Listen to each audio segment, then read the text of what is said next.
Thank you, Mr. Chair. And I think just further to that notion of connections, and I think Member Gillen referred to it as there is the Sunny Nook playing fields down there. They're used quite extensively for league, for cricket in the summer. There's the Sunny Nook shops, so that's where people go to shop. They've got a big, I don't know if it's Countdown or New World, whatever it is now, and it's quite a big shopping centre.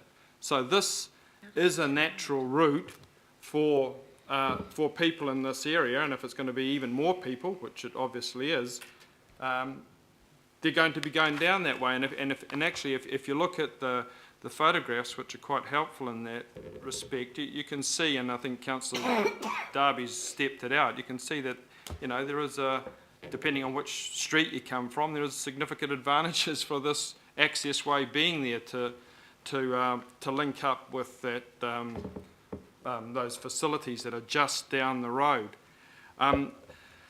I think, Mr. Chair, also the fact that this was a unanimous decision. Usually in a board, you would expect someone to be saying, you know, especially in the present climate, you know, just flog it off. It's only a bit of this or it's only a bit of that. But that wasn't the case. I mean, you've got quite a diverse board, the Takapuna Devonport board, and they're all saying the same thing. So I think we should be certainly taking note of that as well. I can certainly see why the property owner would want to get that piece of access way if they could. I'd think I'd be the same too if I was living in an area where it's going to be upzoned. It looks like quite a nice piece of land. And this has happened before on the shore too, Mr. Chair. I can think of the situation in accessing Birkenhead College, and I think it was the ministry that hocked that off, where they took out a little strip like that. And I just live there, and it's a real pain, the additional travel, which is not always a straight line travel, to get to something that was formerly there. It's actually something people resent, and particularly young kids. Kids like to take the straightest route, and by the sounds of things, a number of them have been doing that. And there are a number of schools, I think, further up there. You know, there must be, yeah, there is up off Forest Hill Road, of course, too. There's a couple of schools up there. So I just think that, you know, the salient points here, that unanimity of view from the local board and by the sounds of things, the ward councillors, which I know sometimes are ignored, but I don't think they should be ignored in this instance. And secondly, this wider view that the board have signalled that they do want to do some work into a cycle and walking network, and this particular reserve bounded by 1, 2, 3 fairly significant roads is obviously ideal for such a plan to encourage people, and to encourage people by making the shortest route. I think the safety concerns, you know, to be honest, you know, are being exaggerated here, and as with all accesses like this, they're dealt to by putting up a light, like any access way or paving it or whatever. The point is we should not be moving prematurely to cut off the work the local board has signalled that it wants to do. We shouldn't be taking that down, especially in an area that's going to undergo significant intensification, because that's what we're getting told, aren't we, all along, that if areas are going to intensify, we are going to provide for them in open space or access ways or connections. This is a built-up environment. It's not a green field. You can't start putting in access ways that don't exist, not without paying a lot of money. So I think for all those reasons that we certainly should be listening to the local board and to the ward councillors. Thank you. Thank you. I'm going to take a speaking turn. I'm going to say that this council has talked a lot about walking, cycling, as opposed to using motor vehicles. And, you know, the Sunny Nook area would be one of the best exemplars of that concept in Auckland at the moment. And the Sunny Nook bus station, which was put in there as just a whistle-stop type of location, has become one of the most prolific locations for passenger numbers that I think that we have on the whole rapid transit network.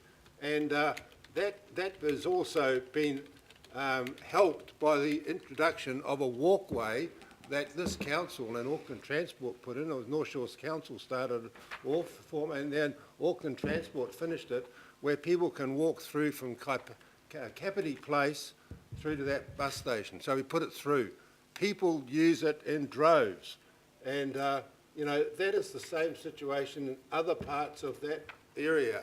And as I said, it's going to be an area that's going to have a lot more intensification in the future, and I think it's just short-sightedness if we just take an idea and go and say, oh look, we'll override the board, don't worry about what they say, we'll do this because we've got this policy of getting rid of surplus land. This is not surplus land, this is a surplus piece of reserve, you'll say, it would be.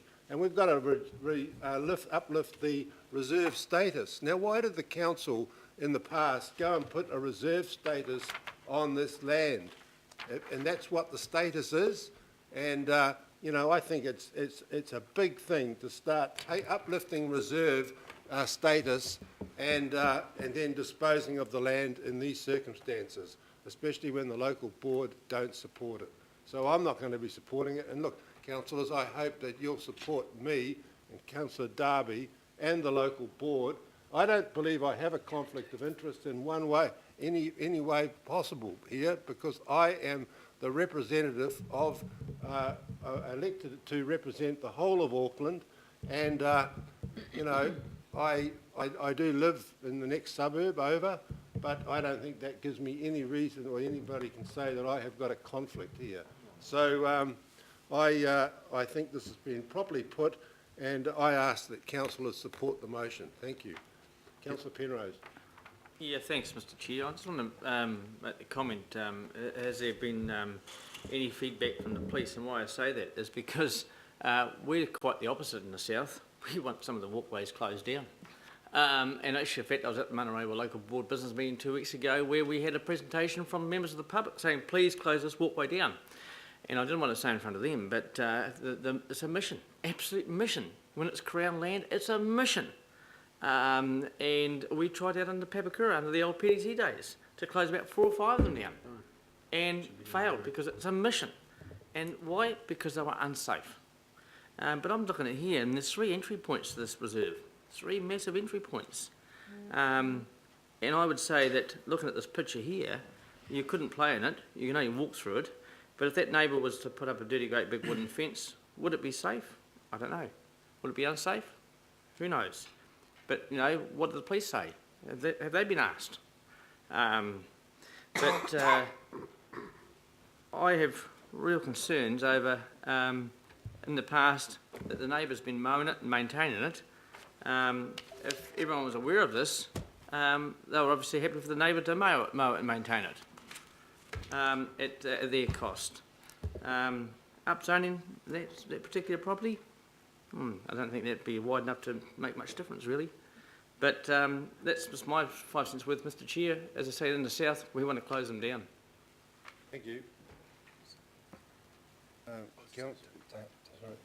Mr. Taipari. Kia ora, Mr. Chairman, I'm going to support the motion, but just a question I wanted to ask about that motion was the report makes a reference to revocation of the reserve status and disposal, and the motion just refers to disposal. I was wondering, just as a matter of clarification, of whether the resolutions would also be saying not to revoke the status of the reserve. Happy to do that.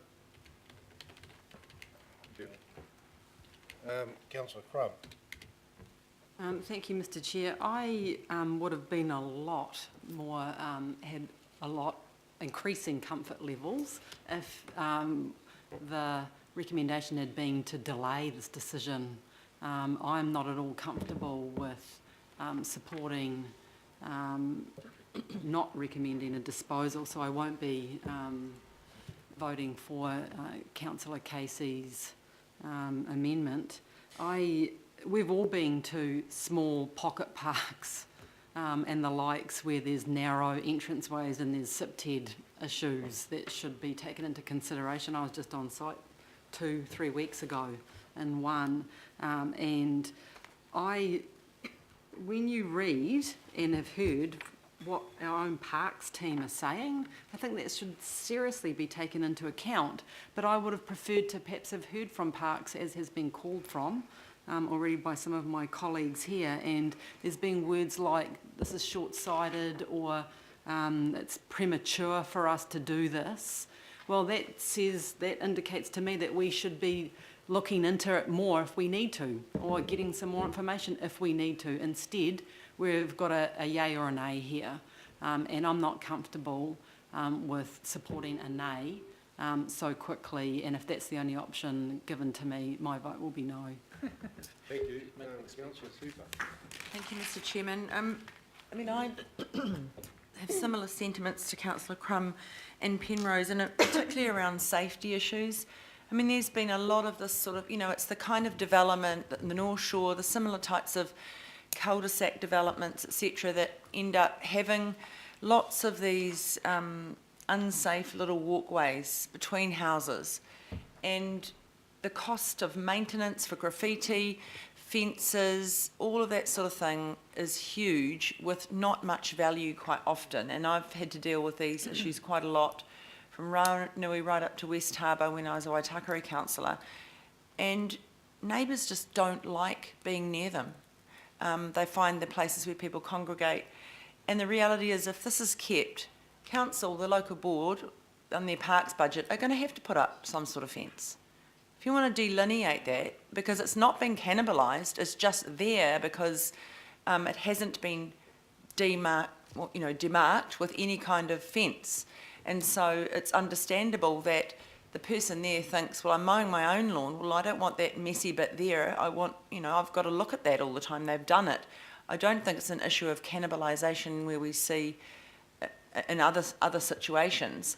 So the safety issue is an issue for me. The other issue is around, maybe delay it, because all we've heard is we might want to do this and we might want to do that. And my concern around that is, if you're putting a playground up, you're not going to block that is not going to block the access. You'd want that nice and open so people could come into the park right by the playground. So I find that one a hard one to take seriously. It has huge access. In the days where we're saying to kids, come on, get out of your cars, go on your bike, another 100 metres or 150 metres to walk is not a big issue. And if you've got a proper formed entranceway, you can put a bike through there.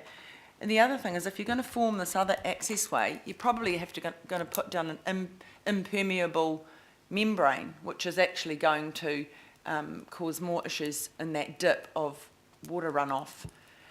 So those are some of the issues for me. The other one is around our policies. We've got policies which this council has set, and they've all been consulted on with local boards about what criteria we use, the steps we go through or our staff, we direct our staff through our policies, how to do things. And then we turn around now and go, no, we don't like the way you did it. Well, it's set out in the policies. They're doing what we've prescribed in our policies, and now we have local boards saying, no, we don't like the way you're doing it. Well, they've all been signed off. So I'm really concerned that every time we get something brought to us, it's like, let's make up another policy on the hop, or we don't like this one. And that's the concern. We've got policies for a reason. We can't make every single little decision on our own, or every little decision. That's why we've delegated a lot of this to our staff with really clear guidelines and policies. So it's almost like we want our cake and eat it too when it suits us, and we can't keep doing that because it'll just become overwhelming and also undermines the work our staff have done in good faith. And that's the higher level issue that I'm concerned about. So for me, it sets a kind of precedent. This means that if we follow the current policies that we've got, every time something comes to us, we'll have a local board or councillors in that area going, no, don't like that. I don't like the way we did it. But the staff are just doing it the way it's prescribed. So that starts to set a really dangerous precedent.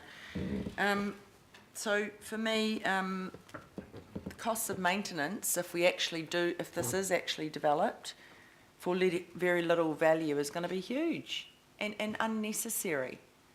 So I can't support this. If it's to be delayed, that's fine. I mean, it needs to be, I mean, it's a shame it needs a whole lot of